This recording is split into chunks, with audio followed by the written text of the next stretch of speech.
Welcome back. Today is day two, the first day. You survived. Good job.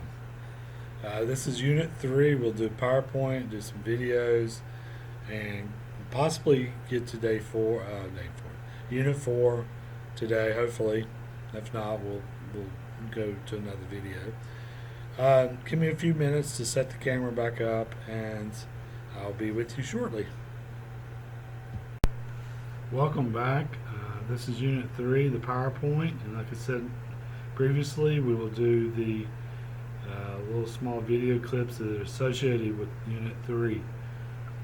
Okay, as I mentioned too earlier, that some of you have different experiences driving. Some of you may have a wealth of experience, some of you may not. So, throughout the course, you may already know the section. You still need to watch the videos and record the special code. Thank you. All right, let me get back to my seat.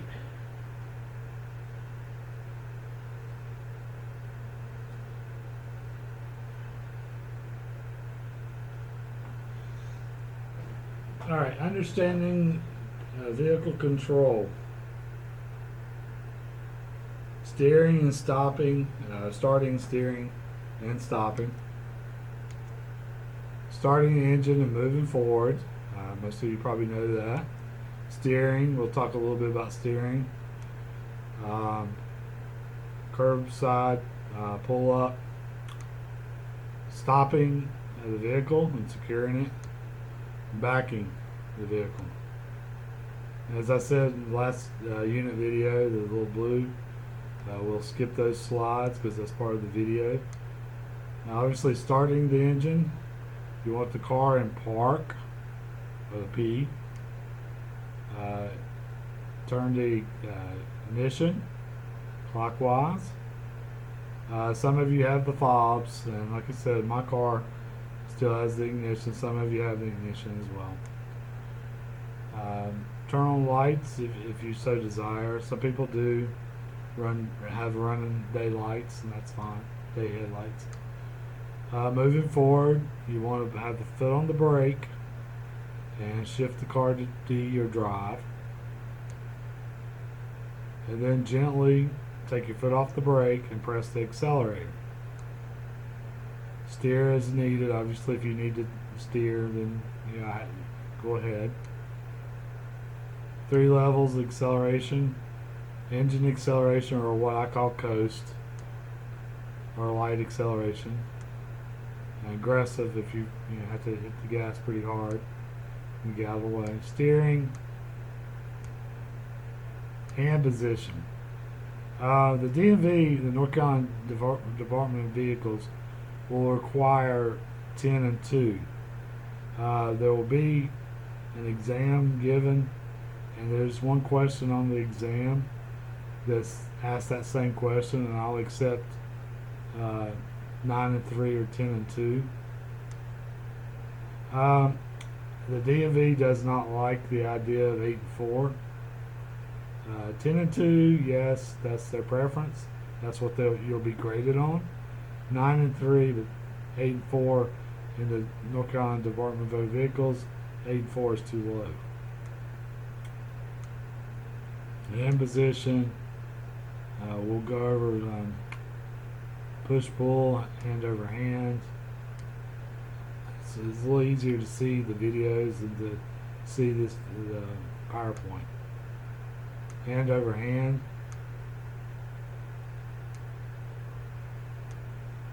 And then continue. Sometimes there's cars in this particular photo, especially on number 2. There's cars parked alongside the road after the stop sign. So in North Carolina, you would stop first, then ease up, like what you see in number 2, then find the safe gap, and then of course go when you can.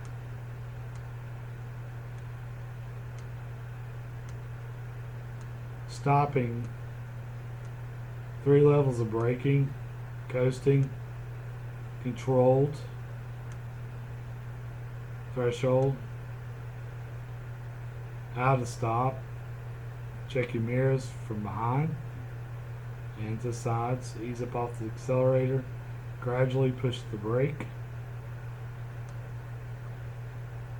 and securing the vehicle, obviously stopping and getting out. Backing, they're just talking about straight back. So you check for objects like we said earlier. Put your foot on the brake, put it in reverse, put an R. Put your left hand on 12 o'clock. Turn your body like shown in the picture.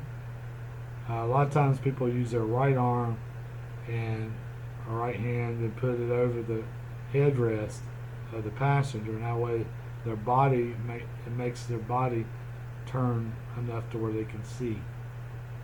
Move back slowly and then stop. Backing and turning, kind of the same concepts.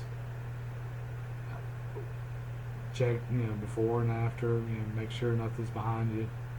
Steer with both hands, turn the body, you're going to turn the body to the rear. Move backwards slow, steer in the direction of the turn.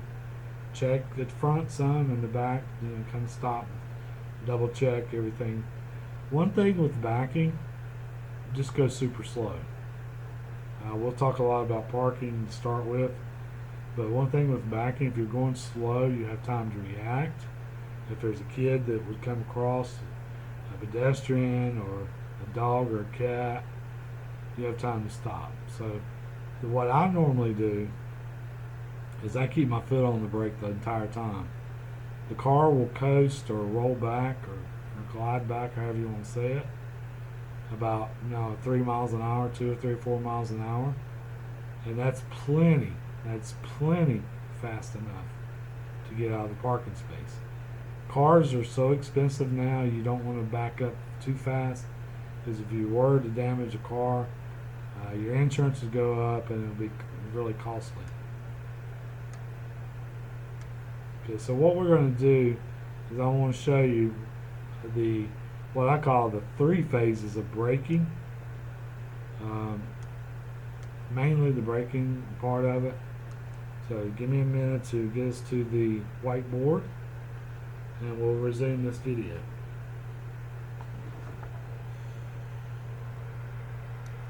Welcome back. This is what I call 3 phases of braking. Especially when we're talking about stop sign, stop light. It's a little bit more controlled. But anyway, let's look at this one first, okay? I've drawn 2 scenarios so you can kind of see where you need to do. There's a concept called IPDE, and you'll learn about it throughout the course.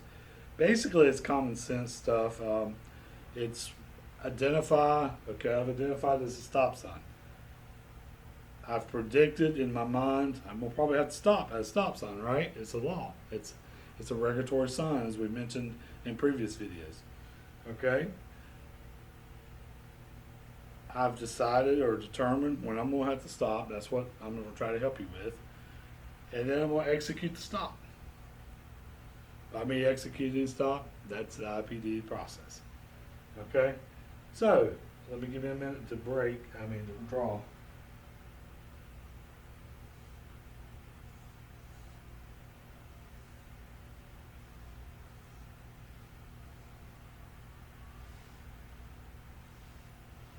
Alright, this is not necessarily drawn proportionally. To be honest with you, I don't have any artistic ability. So let's go 1, 2, 3. Phase 1, phase 2, phase 3. Okay? Let's say we're doing 55 miles an hour. Okay, we've identified we have a stop sign, right? So obviously it's a regulatory sign, so you have to stop. Okay. You want to start braking, taking your foot off the accelerator, you brake, son. You want to try to be down to 35. Try to get the car down to 35. This is, like I said, a perfect scenario. Every scenario is different. All right, so we're gonna start phase 2 at 35 miles an hour. And just to make a side note, if you're watching outside the United States, I'm not sure what the kilometers would be, but so here in the United States we do miles per hour.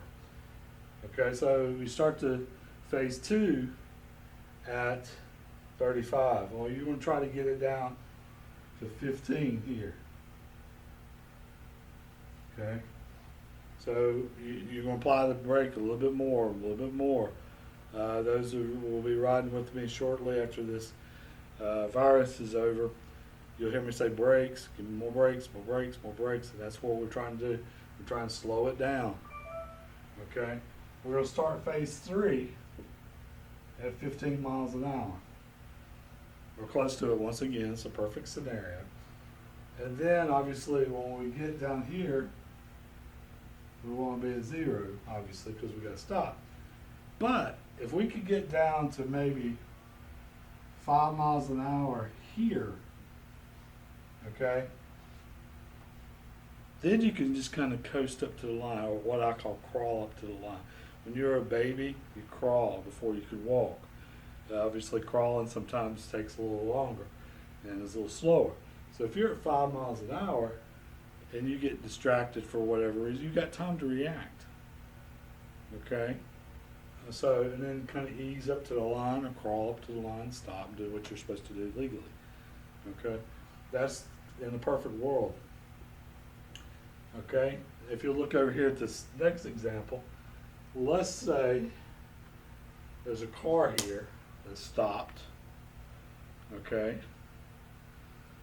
And so now, it's hard to see because my board's not long enough.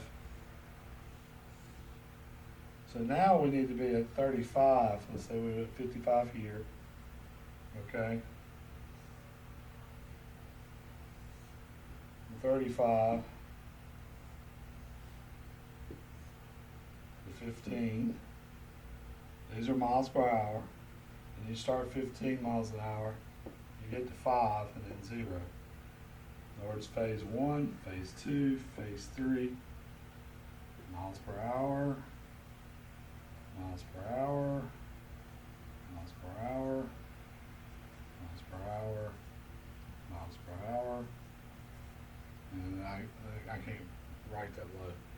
So I used the IPDE process once again, except this time there's a stop sign and a car parked, okay, waiting to go their turn.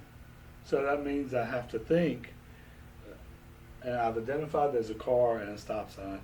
I'm predicting I'm going to have to start that process of braking a lot sooner than I did over here, okay? A lot sooner. So I started my process earlier. And then now I'm at 5.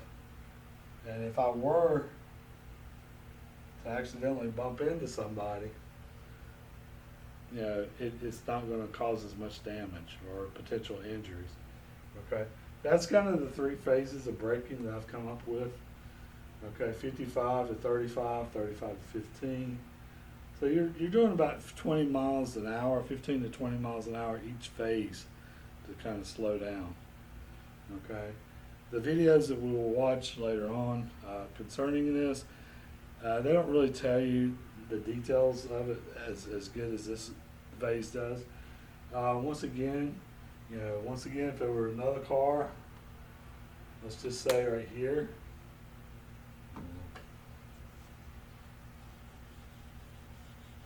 If there were another car parked, then my process would start well off the whiteboard, because I'd have to start braking a lot sooner than I originally thought.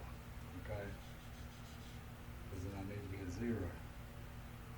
So my process technically would be down at the floor and then come up. And then depending on circumstances, also too, what could play an important part in the 3 phases of braking: weather conditions, road conditions, your brakes. Some people's brakes are real touchy and you can brake on a dime. Some people need new brakes and they're not quite as reliable as some others. So if you know you've got faulty brakes or brakes that need to be recalibrated and worked on some more, then most likely you will have to incorporate that into, when you start braking, when you stop, and things like that. If you got a newer car, maybe you don't have to brake as soon. So it just kind of depends. That's where the IPD process really, really helps. Okay. All right. And we'll go back to the videos.